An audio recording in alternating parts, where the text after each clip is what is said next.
एक गांव में एक वृद्ध स्त्री रहती थी।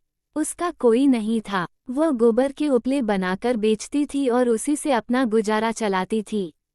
पर उस स्त्री की एक विशेषता थी, वह कृष्ण भक्त थी। उठते बैठते कृष्ण नाम जप किया करती थी, यहाँ तक कि उपले बनाते समय भी। उस गांव के कुछ दुष्ट लोग उसकी भक्ति का उपहास करते थे।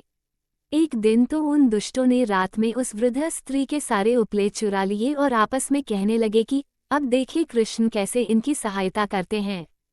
सुबह जब वह उठी तो देखती है कि सारे उपले किसी ने चुरा लिए। वो मन ही मन हंसने लगी और अपने कान्हा को कहने लगी, पहले माखन चुराता था और मटकी फोड़ गोपियों को सताता था, अब इस बुढ़िया के उपले छुपाकर मुझे सताता है। ठीक है, जैसी तेरी इच्छा। ये कहकर उसने अगले दिन के लिए उपले बनाना आरंभ कर दिए। दोपहर हो चली तो भूख लग गई, पर घर में कुछ खाने को नहीं था। 2 गुड़ की डली थी, अतः एक अपने मुंह में डाल पानी के कुछ घूंट लेकर लेटने चली गई। भगवान तो भक्त वत्सल होते हैं, अतः अपने भक्त को कष्ट होता देख वे विचलित हो जाते हैं। उनसे उस वृद्ध साध्वी के कष्ट सहन नहीं हो पाए। सोचा, उसकी सहायता करने से पहले उसकी परीक्षा ले लेता हूँ। अतः वे एक साधु का वेश धारण कर उसके घर पहुँचे और कुछ खाने को मांगने लगे। वृद्ध स्त्री को अपने घर आए एक साधु को देख आनंद तो हुआ, पर घर में कुछ खाने को ना था, ये सोच दुख भी हुआ।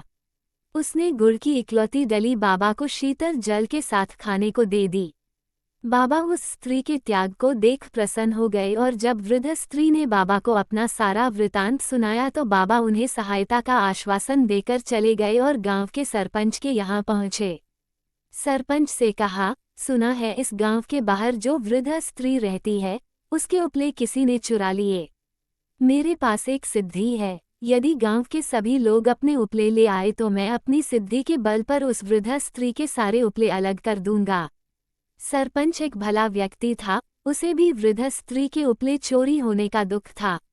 अतः उन्होंने साधु बाबा रूपी कृष्ण की बात तुरंत मान ली और गांव में ढिंढोरा पिटवा दिया कि सब अपने घर के उपले तुरंत गांव की चौपाल पर लाकर रखें।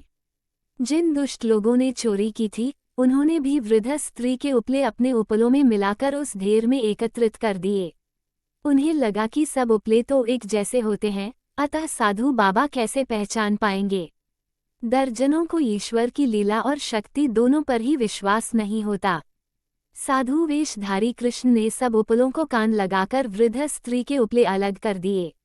वृद्ध स्त्री अपने उपलों को तुरंत पहचान गई और उनकी प्रसन्नता का तो ठिकाना ही नहीं था। वे अपने उपले उठा साधु बाबा को नमस्कार कर चली गई। जिन दुष्टों ने वृद्ध स्त्री के उपले चुराए थे, उन्हें ये समझ में नहीं आया कि बाबा ने कान लगाकर उन उपलों को कैसे पहचाना। अतः जब बाबा गांव से कुछ दूर निकल आए तो वे दुष्ट बाबा से इसका कारण जानने पहुँचे। बाबा ने सरलता से कहा कि वृद्ध स्त्री सतत ईश्वर का नाम जप करती थी और उसके नाम में इतनी शक्ति थी कि जिस वस्तु को भी वह छूती, वो पवित्र हो जाती। उसके उपलों में से कृष्ण कृष्ण की ध्वनि आ रही थी, इसलिए मैंने उन्हें आसानी से पहचान लिया। बाबा ने आगे कहा, हमें भी नाम जप करना चाहिए, इससे हम पर ईश्वर की कृपा होती है और हम सभी संकटों से बचे रहते हैं। जय श्री कृष्ण।